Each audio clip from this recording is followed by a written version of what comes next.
ሪችት አይደለም ይሄ የምትመለከቱት በእስራኤል በቴል አቪቭ ሰማይ ላይ ሲዘንብ የነበረ የሚሳኤል እንዲሁም ደግሞ የቦምብ ናዳ ነው። እጅግ በጣም ጠንካራ እንዲሁም ደግሞ እስከዛሬ ተጠቅማቸው ከምታውቃቸው ሚሳኤሎችና የጦር መሳሪያዎች ለየት ያለ የጦር መሳሪያ እንደተጠቀመች ጭምር ነው እየተነገረ የሚገኘው። ኢራንም ሌሊቱን እንግዲህ በእስራኤል በተለይም ደግሞ በቴል አቪቭ ላይ ከፍተኛ የሆነ ጥቃትን ስትሰነዝር አድራለች። እጅግ በጣም አስደናቂ ነው። እንደ ሪችት ነበር ታጅቦ በሰማይ ላይ ወደ ቴል አቪቭ ሲዘንቡ የነበሩትና እስከዛሬ ከተጠቀመቻቸው በአይነቱ ለየት ያለ ሚሳኤል እንዲሁም ደግሞ ቦምቦችን ስትጠቀም እንዳደረች ነው እየተነገረ የሚገኘው። እስራኤልን በተመሳሳይ ጥቃት ሰንዝራለች። ነገር ግን የኢራን ጥቃት እንግዲህ እጅግ በጣም ለየት ያለ ነው። እንደሚታወሰው እንግዲህ ትናንትና ማታኔ ማሳይቻችሁ ነበረ።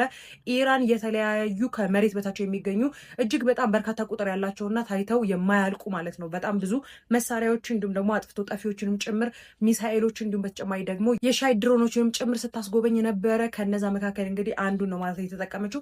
እጅግ በጣም አስደናቂ ነው። ዝርዝር መረጃዎች እንዲሁም ደግሞ በዚህ ጉዳይ ላይ ተጨማሪ አዳዲስ መረጃዎችን በፍጥነት ይዤላችሁ እመጣለሁ። ፕላስ ምልክቷ